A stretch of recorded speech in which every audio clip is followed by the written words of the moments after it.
120에서 한 150도 정도의 각으로 꺾이더라고요. 근데 그 자축 합토라고 그랬지? 육합에서. 근데 그 저기 내가 그걸 두 번 이 우리 토론하는 거를 내가 듣다 보니까 안혁심 선생이 얘기한 게 언뜻 얘기하는 게 좀 그럴듯해요. 그러니까 이제 그게 이제 시간의 변화로 해서 자축이 거기 그 뭐야 낙서의 배치로 보면은 후대에 이제 12제를 배합한 거지만 북쪽 아니야. 그러니까 북쪽이면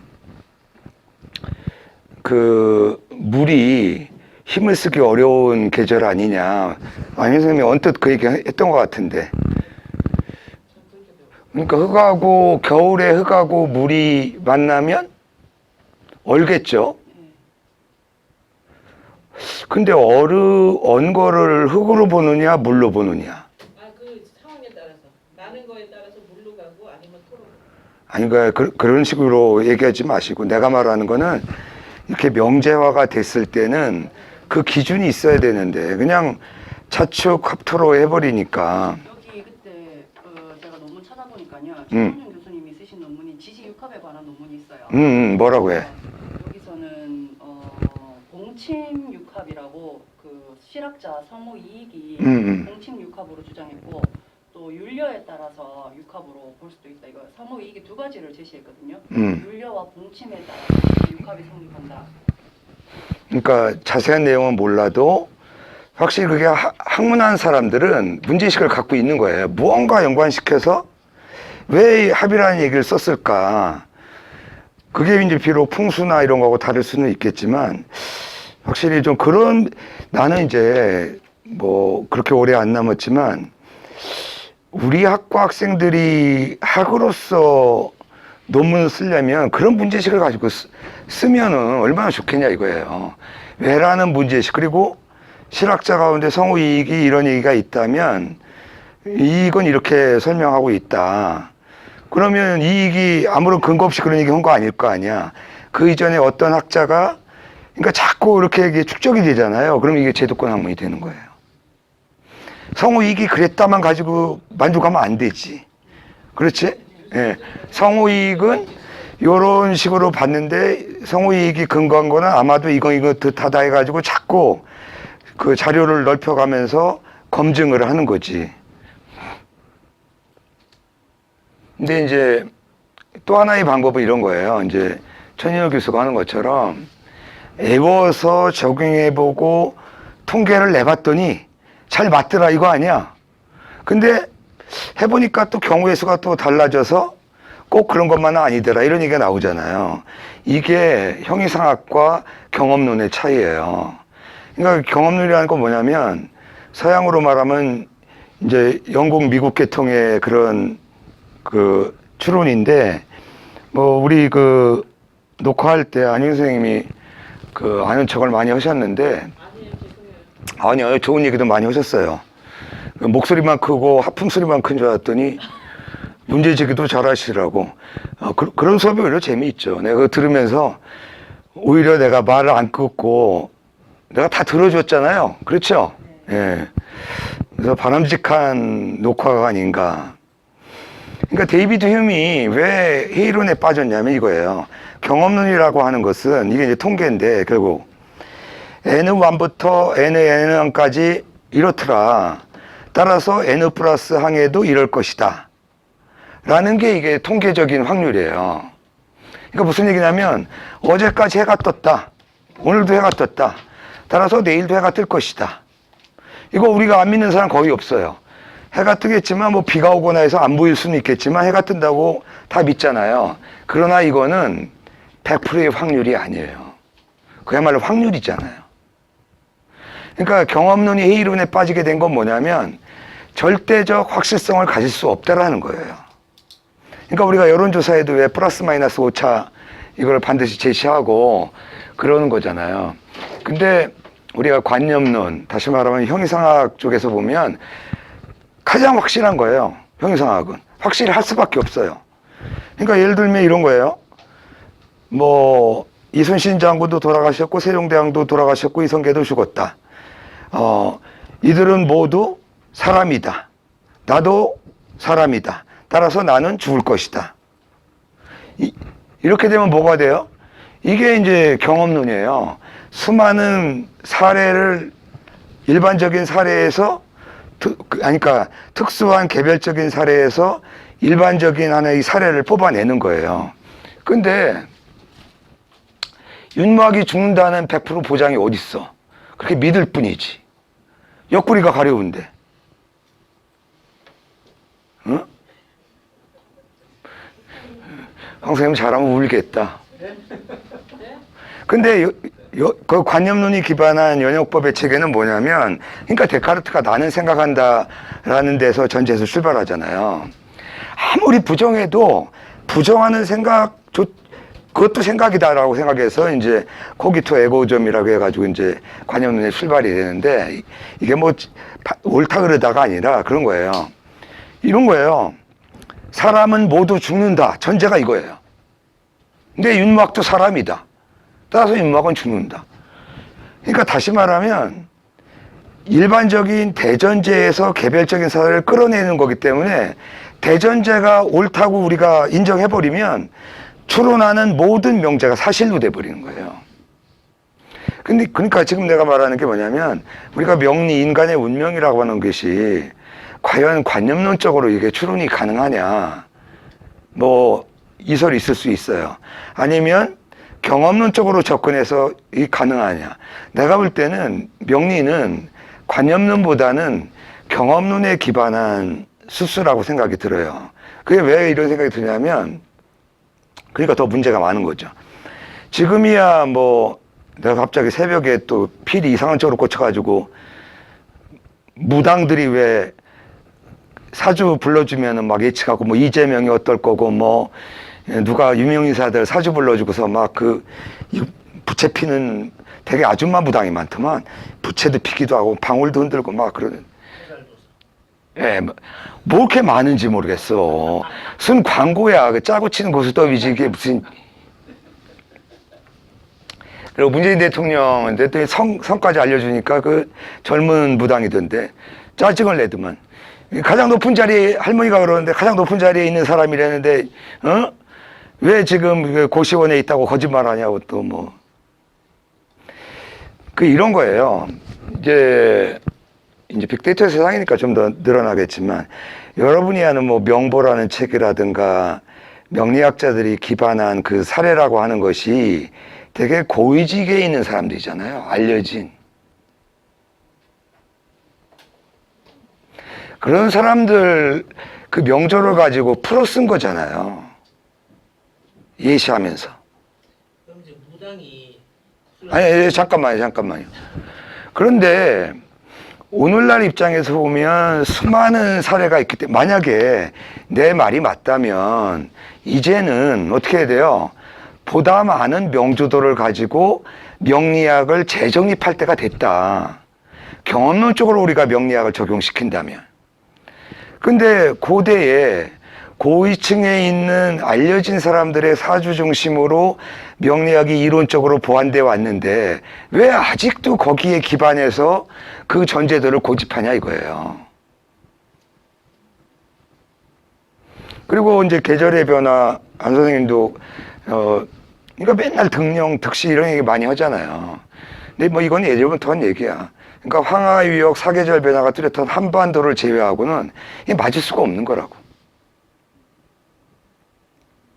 그거는 인간의 심리적으로도 그렇고 자연의 변화에 기반한 인간의 운명을 유비추리하는 거거든요. 이 유비추리라는 게 뭐냐면 굉장히 어렵게 생각하는 사람들 많는데, 예를 들면 이런 식으로 유비추리하는 거예요. 이거 누가 갖다 놨어? 이 야쿠르트는 작다. 내 차고 있는 시계도 작다. 따라서 작은 것은 나는 별로 안 좋아한다. 따라서 난 시계도 안 좋아한다. 이런 식이에요. 그러니까 유비추리는 뭐냐면 어떤 개별 사물 간의 공통적인 어느 한 속성이나 특성을 들어서 연계시켜서 추론해 가는 거예요. 이걸 유비추리라고 그래요. 근데 이 유비추리의 문제가 뭐냐면 가장 본질적인 속성을 가지고 비교를 해야 의미 있는 추론이 가능해요. 그런데 지금처럼 단순히 이 크기만 가지고 추론해서 내가 좋아한다 안 좋아한다라는 판단을 할 수 있냐 이거예요. 그러니까 이제 우리가 명리를 하든 유비추리를 하든 여기에 주의해야 되고, 다시 말하면 이런 거예요. 형이상학이나 관념론은 새로운 사실을 아무것도 보여주지 않아요. 전제가 옳다면 100% 확실하긴 한데 새로운 사실은 아무것도 안 보여줘. 무슨 얘기예요? 사람은 죽는다는 전제 속에 윤곽도 포함되어 있잖아요. 그거 새로운 얘기가 아니야.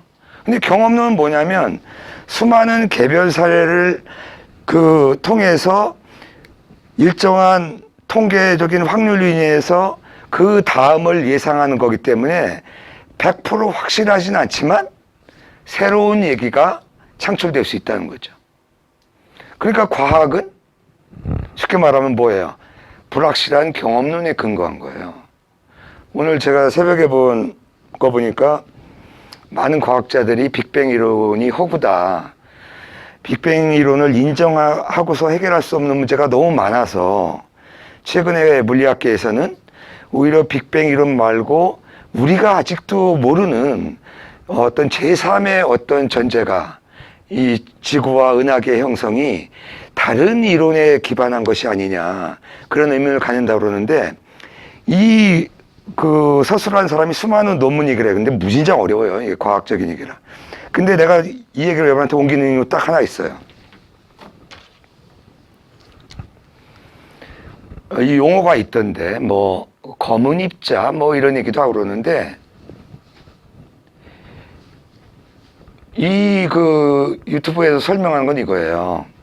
A와 B라는 입자의 상관성을 설명할 수가 없는데, 이것만 설명할 수 있다면 많은 의문이 해소될 것이다.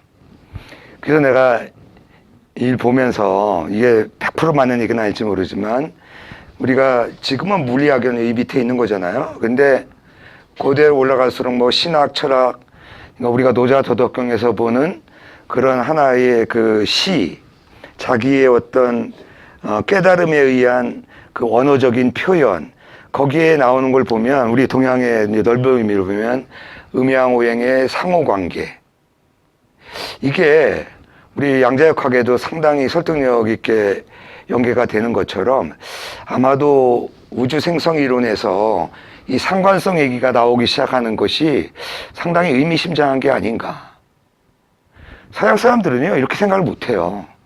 두 개가 있으면 얘는 얘고 얘는 얘지, 얘 둘이 결합해서 무언가를 만들어낸다는 거는 애당초 생각을 못해요.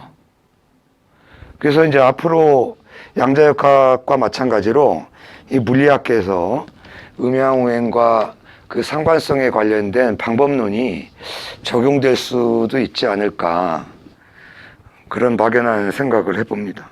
근데 교수님, 과학은 누적적 지식이라고 이렇게 말하잖아요. 근데 하루아침에 무너질 수 있죠. 네.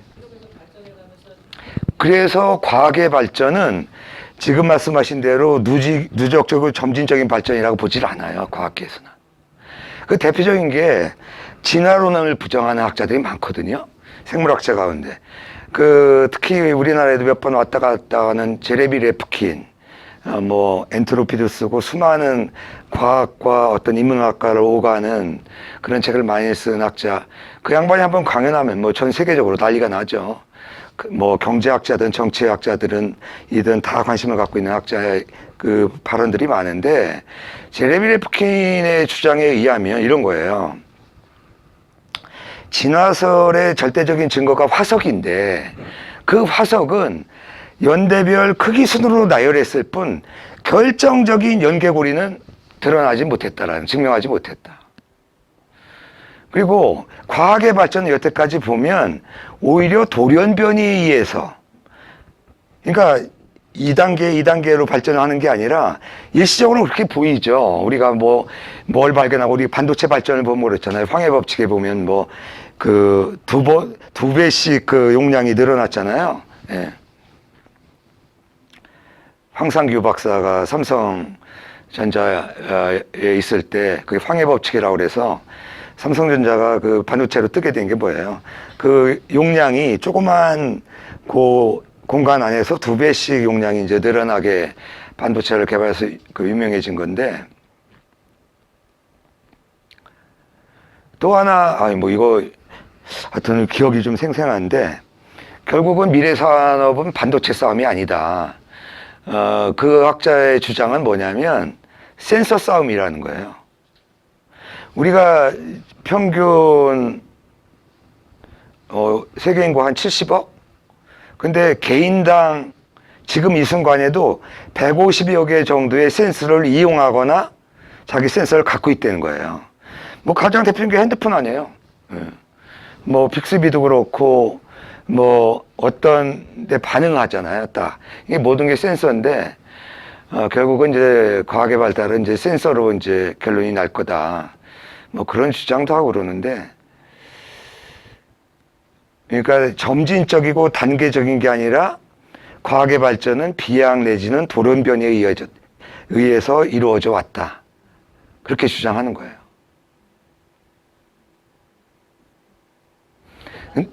근데 상당히 저는 그 제레미 레프킨의 이 주장을 비록 진화론을 부정할 수는 없겠지만 우리 뭐 진화론밖에 안 배웠잖아요. 근데 미국은 주마다 진화론과 창조론을 같이 배우는 주가 많다고 그래요. 기독교를 믿어서 창조론을 주장하는 게 아니라.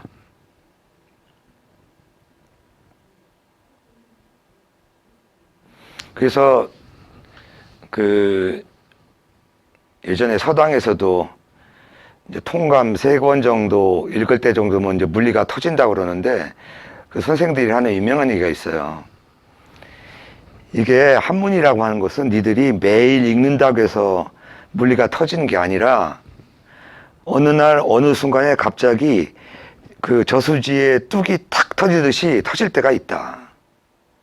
물론 그거는 이제 점진적인 노력도 전제가 되는 거겠죠. 근데 그게 터질 때 그게 계기가 중요한 것 같아요. 제 느낌에는 그래요. 네. 이상하게 어느 날 갑자기 한문이 한 줄이 아니라 5줄씩 이렇게 보이게 되는 날이 있거든요. 그래서 이게 계속 지금도 논리가 되는 게 뭐냐면, 도노 점수냐 뭐 점수 전우냐 이거 가지고 지금도 싸우죠. 도노 돈수냐. 네. 이 문자 그대로는 뭐예요? 이게 진울선사가 얘기한 거는 호련히 깨닫고 점진적으로 닦는다. 그러니까 이 말만 가지고 설명하면 진정한 수행은 깨달음 다음의 수행이다.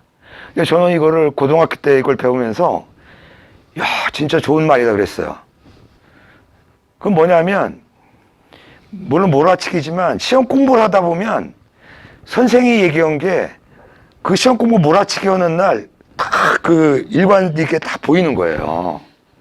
그전에는 졸기도 하고 뭐 필기한 게 이렇게 많아 짜증도 냈는데 한 번에 이걸 딱 정리하는 순간에, 예, 또 하나 권익표를 무적에 만들어. 근데 막상 학교 가니까 권익표를 꺼낼 필요도 없어. 다 머릿속에 들어있는 거야. 그래서 성철 선생님이 도노돈수라고 하는 것도 크게 어긋나는 말이 아니다. 그러니까 공부라는 게 뭐예요? 마구잡이 이 책 저 책 사고 막 책구이다 책만 갖다 꽂는다고 해서 그게 공부가 아니라는 거지. 책 오래 보면 기술이 생기죠. 책 보는 기술이 사는 거. 예, 박사님 아까 얘기하시려는 게 뭐였죠? 무당이 예, 무슨 막 하다가 예, 죽은 사람의 이제 음성으로 이제 이야기하는 케이스가 있잖아요. 네. 여기 라디오 주파수 맞춰주듯이 똑같은 음성, 아니 거기 현상 같은 것들을 아니 이제 그 얘기는 왜 하셨는데? 이제 이게 경험적인 것들만으로 국한되어서 어떤 것들이 다 해결되는 문제가 아니고 다른 어떤 제3의 어떤 예, 그런 건 학문이라고 안 해요. 그건 특수한 경험이죠. 예. 그러니까 일반화될 수가 있어야 되는데, 저도 구슬을 하도 많이 봐가지고 어렸을 때부터 별의별 경험을 많아요. 지금도 뭐 가장 잊지 못하는 거는 뭐 작두나 계란판 위에 올라가 춤추는 거 이런 거 말고, 그 무당이 용하다고 그랬는데 어쨌든 새벽 12시가, 아니, 밤 12시가 넘었던 것 같은데. 근데 이 무당이 그 명도라는 그 새를 불러요. 내가 좀 조작한 것 같기도 한데, 그 당시에. 근데 대답을 하는 거야. 새가 짹짹거리고. 아니, 새는 안 보여. 예, 안 보이고 이제 지붕에 와 있나 봐요. 그러고서 이제 돌아가신 우리 어느 형제를 불러서 이제 문답을 하는 거예요. 서점치사. 하여튼 또 제가 이상하게 동방대 온 것도 그렇고 제 주변에 이렇게 그 무당들이 많어. 그 이런 쪽이 발달했는데 밀교 쪽이 굉장히 이게 활성화돼 있잖아요. 예, 저도 인정을 해요. 뭐 노자가 말하듯이 논리가 모든 걸 해결해 주지는 않죠. 다만 학이라고 할 때는 논리적으로 서술이 가능해야 된다. 그거는 좀 우리가 전제를 해야 될 것 같고요. 예, 진도를 나가죠. 우리 역사관 지난번에 허다 말았죠? 어디까지 했죠? 선양회까지 설명했던가요?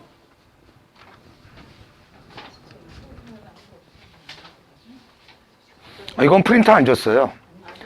성 있는 사람은 자기가 출력해갖고 오라고 그랬죠. 예. 여기 저 똑똑한 학생은 출력해갖고 왔죠. 아니 자기 것만. 많아가지고 그냥 카페 들어가서 하면 네, 뭘로 하는데 카페 거기 문과 자료가 있어요. 물가와 제가 이거 역사관 거의 다 한 것 같은데. 그러니까 우리가 보면 기본적으로 제자백과는 상고주의적인 특성을 갖고 있다. 근데 이제 묵과는 이거에 대해서 필요한 거는 새로 만들기도 해야 된다. 상고주의는 대표적인 게 이제 유가, 도가. 묵과도 마찬가지죠. 근데 이제 법과가 좀 특이하다고 그랬죠. 예. 법과는 이금방고의 입장이니까 어떻게 보면 상고주의가 가장 강한 게 유가, 도가라고 하면 묵과는 조금 필요한 건 새로 만든다는 걸 인정했으니까 조금 낫고 묵과보다 진일보한 게 이제 법과의 이금방고의 역사관. 그래서 법과의 역사관은 보통 발전적 역사관이라고 보통 많이 설명을 하는데요. 안 선생님 여기 한비자 얘기 좀 한번 읽어보지 여기. 인용문 상고시대. 근데 저랑 페이지가 좀 다른 것 같아요. 당연히 다르지. 저기 이거 상고시대. 상고 시대에는 인민이 아니 그거 넘기면 나오겠지 당연히. 페이지 못 찾아봤고요. 페이지를. 딱 한 방에 안 들어? 이쪽이네요. 예, 죄송합니다. 음. 상고 시대에는 인민이 적고 금수가 많아서 인민들은 그것들에 이길 수가 없었다. 그런데 성인이 출현하여 나무를 얽어서 둥지를 만들고 여러 해로움으로부터 피하게 함으로써 인민이 기뻐하여 천하의 왕으로 삼고 부르길 유소시라 하였다. 중고 시대에는 천하에 큰 홍수가 있었는데 곤과 우임금의 아버지. 곤과 우가 도랑을 내어 그것을 다스렸다. 근고 시대에는 걸과 주가 난폭하였는데 한과 무가 그들을 징벌하였다. 정벌하였다. 만일 하우시 시대에 나무를 얽어 둥지를 만들고 나무에 구멍을 뚫어서 불을 지폈다면 곤과 우의 비웃음을 받았을 것이다. 또한 은주 시대에 도랑을 내어 치수하였다면 한과 무의 비웃음을 받았을 것이다. 따라서 만일 오늘날 세상에서 요순 우탕무의 도를 찬미하는 자가 있다면 반드시 새로운 성인의 비웃음을 받을 것이다. 예, 그러니까 역사는 발전하기 때문에 옛날의 방법을 오늘날에 그대로 쓴다고 하는 것은 조롱거리가 된다. 그래서 한비자는 이렇게 현재 시점에서 옛날 선왕 거론하는 것 자체를 반대해요. 그리고 심하면 이런 얘기까지 해요. 만일 요와 순이 오늘날에 태어나서 정치를 했다면 잘했겠냐 이거예요. 응? 여러 가지 조건이 다른데 그 시대의 조건하고 지금 조건하고 어떻게 똑같이 볼 수 있냐.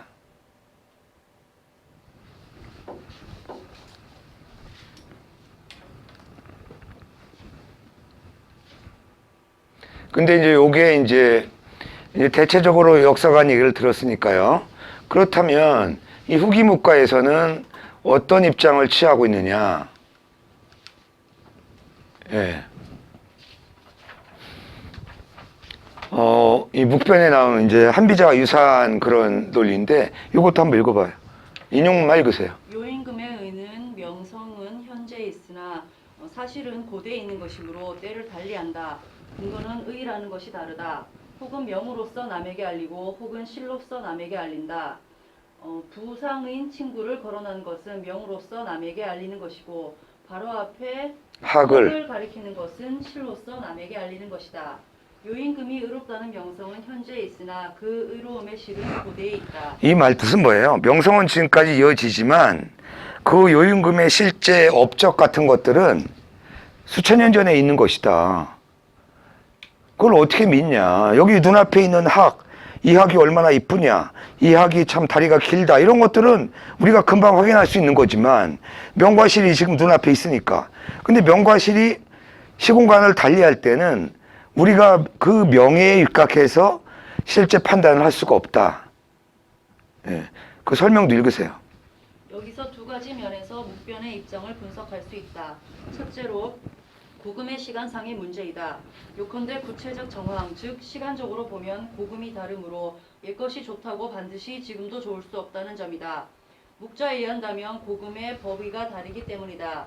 이러한 점에서 한비자의 보이는 대저 고금은 풍속을 달리하며 지금과 옛날은 그 대비가 다르다는 관점과 일치하는 면이 있다.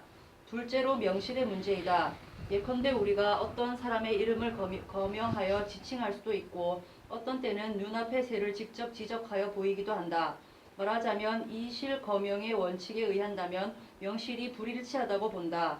요임금의 명은 지금 발생하고 요임금의 실은 고에 해당하는 것이므로 명실의 일치 여부를 확인할 수 없기 때문이다.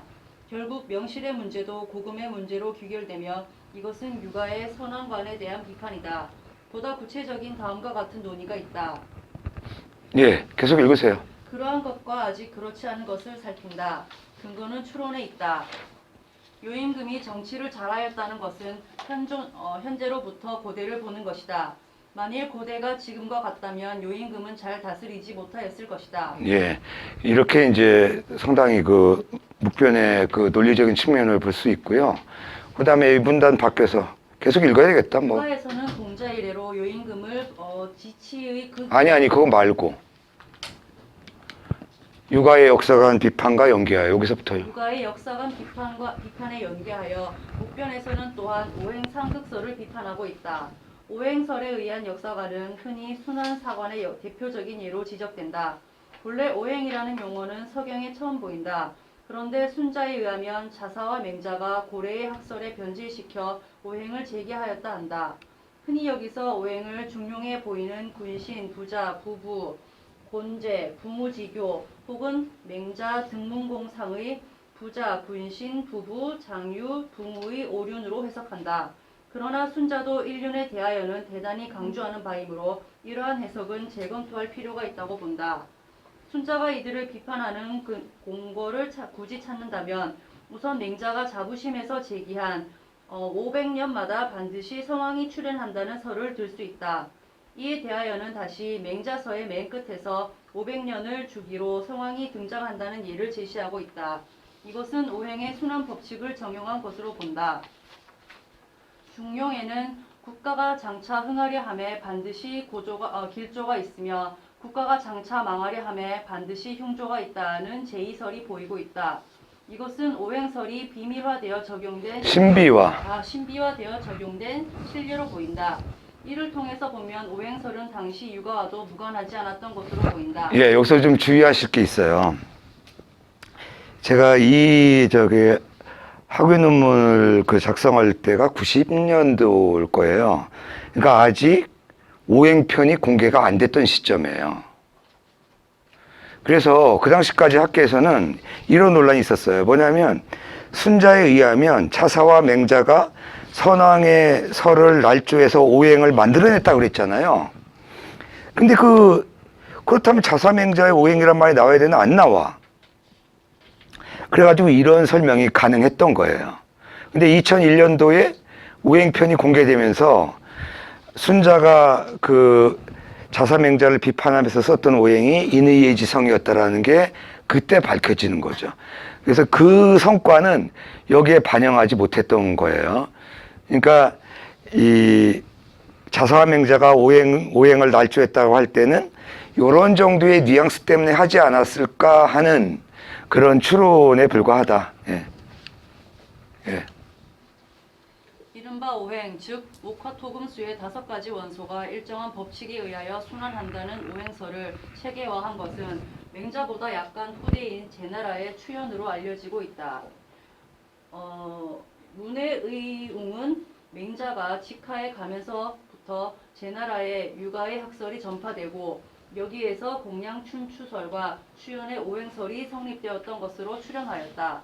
구체적으로 사기에는 추연의 학설이 천지가 개벽한 이래로 오덕이 전이하여 정치가 각각 마땅함이 있어서 이에 한결같이 부응한다는 것으로 인용되어 있는데 이것이 이른바 오덕종시설이라고 한다. 오덕, 즉 오행은 원래 인간의 일상생활에 필요한 생활 자료로서 오제의 뜻을 가지고 있었다. 예를 들면 수화는 인간 생활의 기본 조건을 형성하는 것이며 목은 주로 목재의 농기구, 금은 청동의 도구, 토는 인간이 농경생활의 터전인 대지를 가리키는 것으로 보인다.